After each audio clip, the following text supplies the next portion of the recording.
Good evening once again. It's Monday night, it's 8 o'clock, and it's time for the Monday Review Show. If you'd like to make some comments on last week's games or previous games, or you'd like to ask a question of either Keith or myself, please feel free to do so. Down in the bottom right-hand side of your screen, there's a little area there, and you can send in your questions, and we'll do our best to answer them for you. Delighted to be joined again by Keith Hackett. It's Monday, and thanks again, Keith, for making yourself available. Pleasure. Great to be on. Now, Keith, where do you want to start? Every week I'm thinking, goodness, what will we discuss next week? But there's lots and lots of material. Let's start with if you don't mind, the Liverpool game and the penalty that should have been awarded against Virgil van Dijk for Liverpool, or of Liverpool. Yeah, I think it's a good place to start. I mean, clearly Virgil van Dijk was holding on to his opponent. And a penalty kick should have been the award. Crystal Palace should have had a penalty kick. There's no question in my mind. This was a clear holding offence. And once again, the person of the PGMOL comes out with a statement indicating that the holding wasn't significant. And I'm thinking, you've got to be joking. An offence is an offence. The inconsistency this weekend further worries me. I mean, you and I do not wish to be sitting here week in, week out, being critical of match officials. But we are also reviewing the weekend's performances and the games. And when we see officials perhaps making a mistake or people questioning why didn't he give this, that, and t'other, then we want to come in. What is worrying for me is that this weekend we saw Havertz of Arsenal wrestle to the ground. And I mean, wrestlers in a ring would be proud of grabbing hold of their opponent with two arms and bringing their opponent to the ground. This happened. You could see it. You've only to review the games on television. No, I can't believe that the referee didn't see that. And if he didn't see it, then I want to know why VAR didn't come in and penalise it and say to the referee, look at the screen. So there was that one. Then we had an almost identical one in the Brentford Wolves game. It was again another wrestling attempt and a throw to the ground that even rugby players would be happy with. It's a clear holding offence. The referee, Craig Pawson, is in an excellent position. But again, doesn't give the penalty kick. But just a minute, VAR does come in. And VAR sends him to the screen.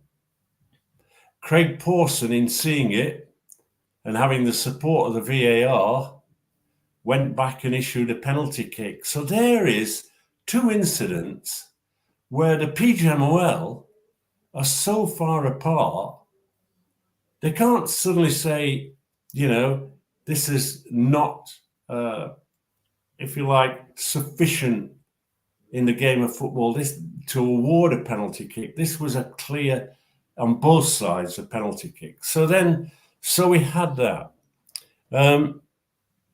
And you look at it and you say, why are they not penalising? So holding and pulling is a problem in the PGMOL. Then we go on to Aston Villa versus Manchester United. I'm sure most of our viewers will have seen it. Rob Jones is a referee in form. Rob Jones is really someone who is at the top end of our referees at the moment in terms of the way he referees. I like his style. I like how he manages the game. However, Marcus Rashford was given what I would consider a very soft yellow card, which is the sort of feature at the moment of referees on the Premier League. If it moves, give it a yellow card. So he gives a yellow card. Later in the game, Rashford puts in, at the very least, a reckless challenge. He made contact with his opponent. I'm not going to get into what Dermot Gallagher says on Ref Watch because that is frightening. So far off defending his referees when he's got to actually say, just a minute, Dermot, take another look.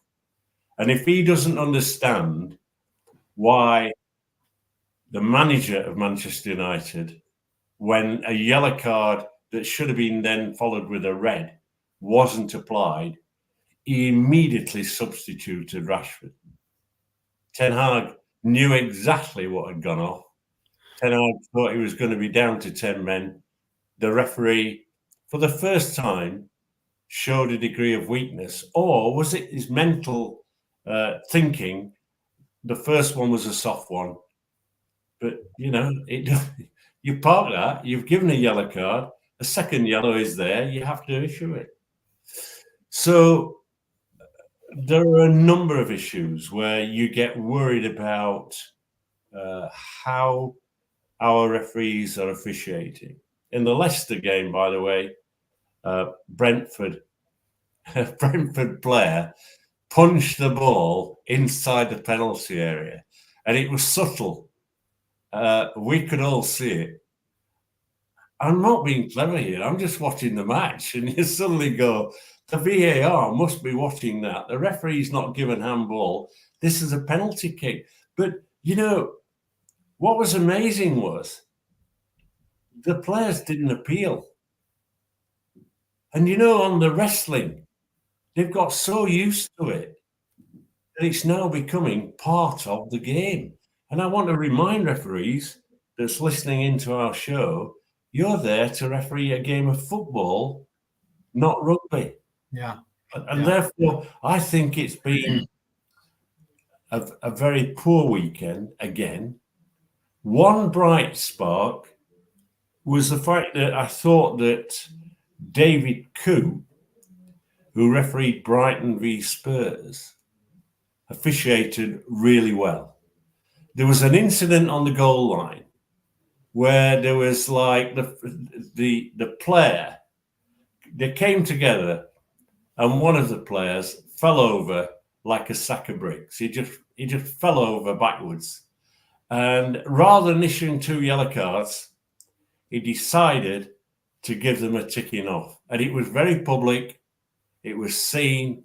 And I'm thinking, yeah, I think that was the right approach. It made the players look stupid. And he wasn't going to join them. And so he gave them a right. Is there a pattern there then? Have the English referees lost their bottle? They'll give a free kick for the slightest touch on the halfway line, but an incident that's 10 times, 20 times worse, like pushing, shoving, dragging, holding, wrestling in the penalty area, and they won't do it. They just allow the thing to develop. Because I always believed, and I've done it, that in the penalty area, if there's that kind of contact going on, it's one of two things.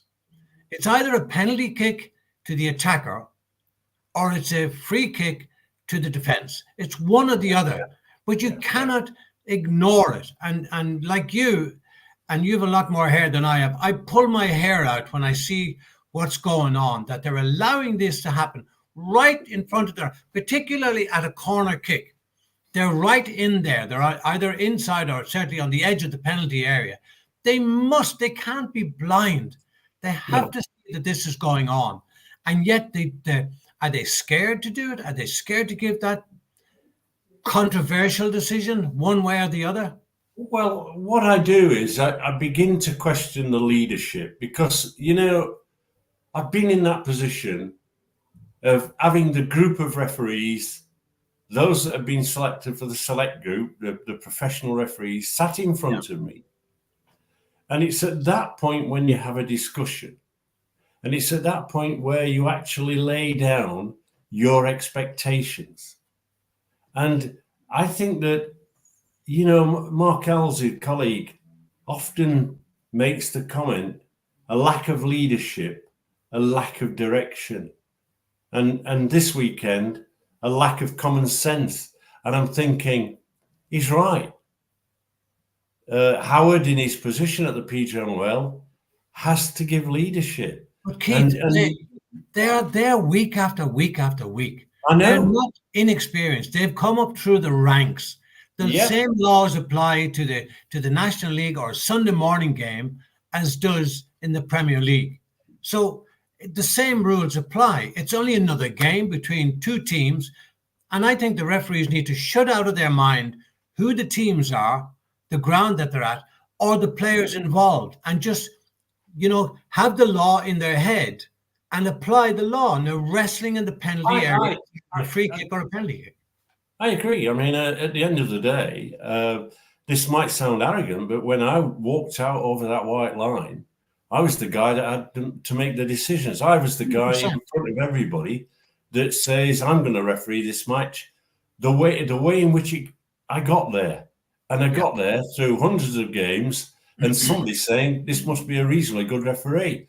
And you and I know that when we reach that peak, we get rewarded with a FIFA badge, which is like saying we are world-class officials. So that boost in confidence, not arrogance, is we go out and we understand how to referee a football match. But I think that there's confusion. I mean, I hear people saying, well, we are raising the bar as far as the VAR role is concerned. What exactly does that mean? Does that mean that actually we want the player to hold his opponent to the ground, making certain that the opponent's shoulders are in contact with the floor, and the count of 3, and then we might award a penalty kick?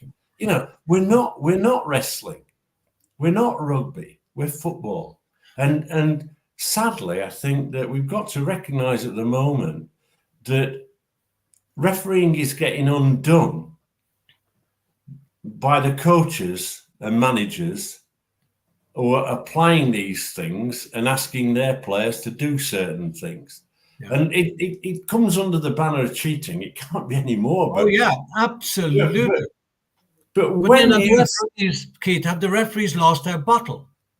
And if they have, why have they? Now my psychologist hat's on now. If they've lost the bottle, why have they lost it? Or are they scared about the repercussions from what I call soccer politicians that might give the clubs have far too much power?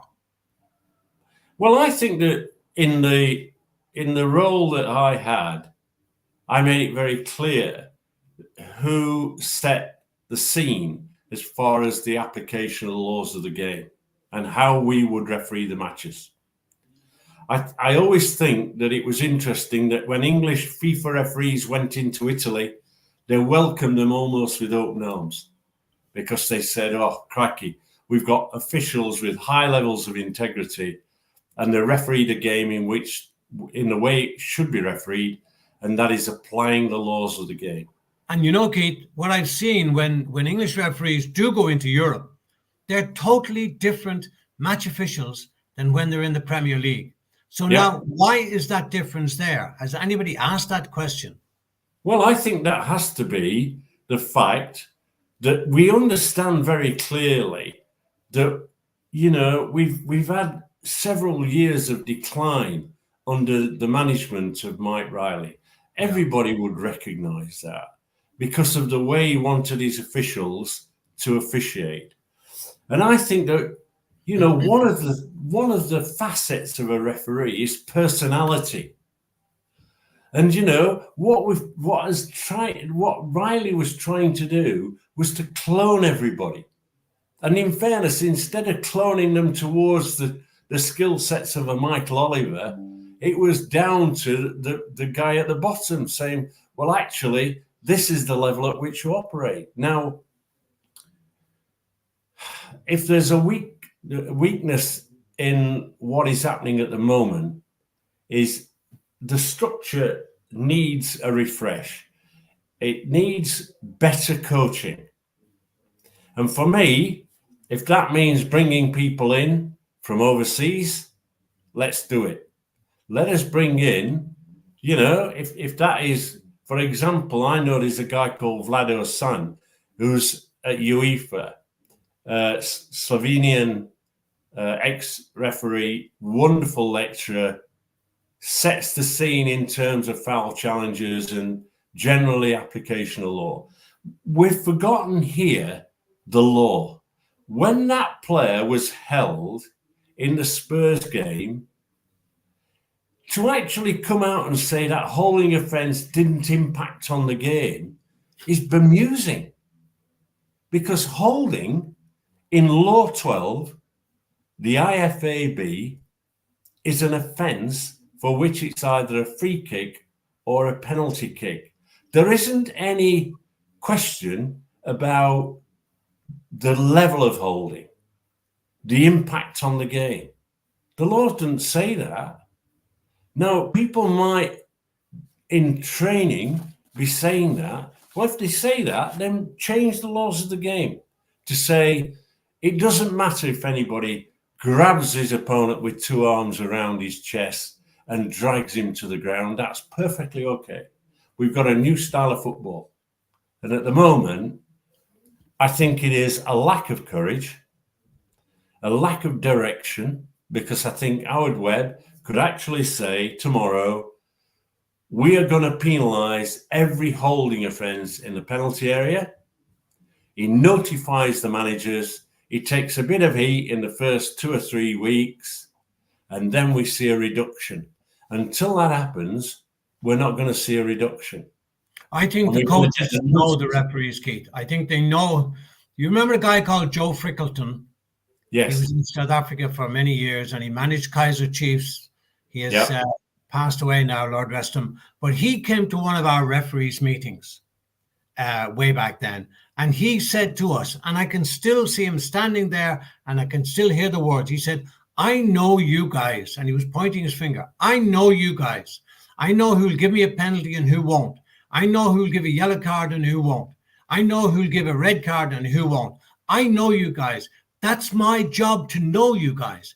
And I think that's what's happening in the Premier League in England at the moment. The coaches, the managers, they know which referee will give and which ones won't. Now, there does seem to be a consistency there that the referees are not. And they're also doing the same. They will not give that wrestling in the penalty area, either a free kick to the defence or a penalty to the attacker. But if it happens on the halfway line, not a problem. They'll give a free kick. And they're all doing it, Keith. That's the worrying part. So have they all got together and say, we'll do this? Or have they been told, see, I'd love to interview these guys on a one-to-one confidential basis. And I'd say, why are you doing this when you know it's wrong? You must know it's wrong. Yeah. I mean, I just think that when you look at these offences, they're easy to detect. The referees are fit enough and in good positions to make the judgment. I don't know whether there's, I still question the relationship between VAR and the referee, and I don't know whether the referee feels as though they've lost some of their power. But it seems are they told not to exercise their power? Now I'm playing devil's advocate here, Keith. Well, I mean, truthfully, I don't know. I mean, I just know, like you, that these are offences in the laws of the game, and they're going unpunished. And it's not football as we would like to see it. And at the moment, the coaches are clearly coaching their guys to grab the opponents. We know that blocking is part and parcel of the tactics that they use. And I don't think with 14 analysts that the PGMOL employ, that they cannot be aware, they cannot be aware of what is happening. And I mean, they've got the videos. There's 22 cameras. They've got all the videos. They've got all the gizmos to be able to say, Howard to be able to say to Simon Hooper, tell me why you didn't give a penalty kick. But see, then the problem here, Errol, is that a spokesperson from the PGMOL based at Stockley Park is actually saying the holding wasn't long enough. It didn't impact on the game. It's like Arsenal scored a goal. Martinelli was offside fractionally. He then makes, as the ball's coming into the area, he makes an effort to head the ball. He misses it, and it goes to the player who scores. That goal should have been ruled out for deliberate play. And I listened to Dermot Gallagher saying, well, the ball went over his head, so it doesn't matter. It does matter because he made an attempt to play the ball, which has to be deemed a deliberate play. And that goal should have been ruled out. So if you've got people refereeing at the highest level who are not familiar with the nuances of the laws of the game, which is the basic requirement of a referee, be aware. I mean, I used to read the referee's chart every week. I know people used to think I was a nerd, but I wanted to have a clear understanding. I used to drive my car and visualize a what if. What if I've got that wrestling inside the penalty area? I'm giving a penalty kick. Sure. I'm sending the message that this is what I will not accept. But see, there's no message coming from the PGMOL, and there's inconsistency. There's Craig Pawson and the VAR, Wolves Brentford, saying that's a definite penalty. I agree with that 100%. And in another game, there's just like Havertz, I mean, absolutely wrestled to the ground, and nothing's given. And it's just like unacceptable. And you look at it and you think, when are they going to do something about it? Just a couple of thoughts here from Stuart Ainley, who's a regular listener. He said some simple and appropriate thoughts there. Thanks, Stuart. Thanks, Stuart. He's a good referee's man, is Stuart. Yeah, he put another one there. He said, in my opinion, there should be no relation between VAR and the referee. Yes, advisory, but not directive. Well, that's what it is, Stuart. They only advise the referee. Yeah. They can't tell him what to do. The referee, at the end of the day, according to Law 5, has the final say. And paraphrasing, it does say the referee has the final decision. And VAR stands for Video Assistant Referee. Emphasis on the assistant. They're there to assist the referee to arrive at a decision. Many thanks for comments. But when there is a holding offence in the penalty area and the referee doesn't award a penalty kick or a free kick or a penalty kick in that situation, that is a clear and obvious error for which the VAR should come in, as the VAR in the Wolves Brentford game did, and invited Pawson to look at the screen, and Craig Pawson looked at the screen and immediately pointed to the penalty spot. That is how to do it. If the referee, I mean, okay, I've said that Craig should give it in the first place.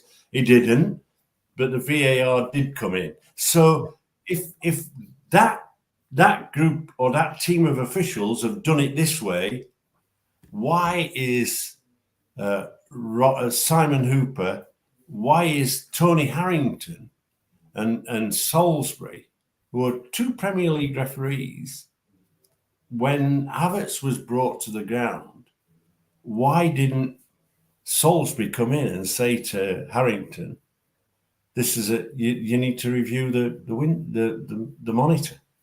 He didn't. Keith, just one further question or comment from Stuart. Gents, love the VAR response, but that is not well communicated to the watching public. Well, we know, Yes. unfortunately, we do know that, Stuart. Yeah, I mean, Stuart, the big screen has to be used in stadiums, an open mic, just Yeah, like rugby, rugby, and yeah. then we've got Utopia. But it seems at the moment that the drivers who can make that change are not affecting that change, and that's disappointing. An incident happened in South Africa, and I promised all my South African viewers and listeners, because I had an interview on South African radio today with Michael Abramson, and an incident happened there on the weekend with the MTN Cup final, where the score was 1-1. Was between Orlando Pirates and Stellenbosch, and the referee awarded a free kick to Orlando Pirates. And I was asked the three questions. One, was it a free kick? Well, I wouldn't even entertain that because that's the referee's decision. He decides yay or nay. The second one was he was then surrounded by the Stellenbosch players who were complaining about the free kick. In the meantime, an Orlando Pirates got the ball, which had rolled on 10 meters from where the incident happened. He went on and he scored, and the goal was allowed. Now, pandemonium broke out. So I wouldn't even entertain the first one. Was it a free kick? Was it not? Secondly, the second part was he shouldn't have allowed play to continue. No. Those players were surrounding him because he was dealing with that situation. Would you agree with that? Absolutely. I mean, look, the first thing, the basic, if you like, training that we give to referees is you manage the position of the free kick. So you want the ball positioned in the right place. Okay, he can't do that because he's surrounded by players. Yeah. But this is where teamwork comes in, and the communication kits are helpful because in your pre-match instructions, you're saying to your assistant referees, make certain I'm putting the ball in the correct position. I'm not to a couple of feet, but make certain. Now, if that ball is not in the correct position, I need to know. Now, the reason behind that is that we had a series in the Football League and the Premier League where the referee would, before the spray paint, would actually place the ball and start to march out the 10 yards, and the attacking player would move it forward a meter whilst the referee's got his back to the ball, marching out the 10 yards. That was a regular thing. Yeah. So this is the principle. Control with your assistant referees, make certain the ball is placed in the correct position. Here, the referee sadly is wrong. He should not have allowed the game to continue. That's exactly the answer I gave. Yeah. And I can understand. Sometimes we feel that they've scored whilst there's a crowd around us. But I think that what we've got to understand, first of all, is we shouldn't allow players to surround us. And I think sometimes we allow that dialogue without producing the yellow card. And I think when we are surrounded, that is when a card needed to be produced. Yeah. By the way, in the English Premier League and the Football League, if 3 or more players surround the referee, that is a special report, and the clubs are fined for failing to control their players. So whilst even if there's not a yellow card. Excuse me being cynical, Keith, but that's based on a report by the referee. If he doesn't report... Almost what we've got here in England is we have at the Premier League level, there is a match delegate. He's a former player, former manager, and they'll make a note of that.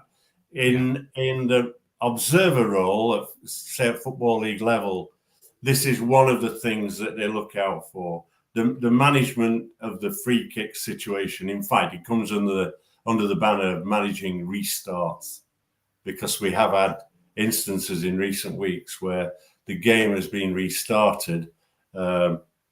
We take the Rice dismissal in Arsenal.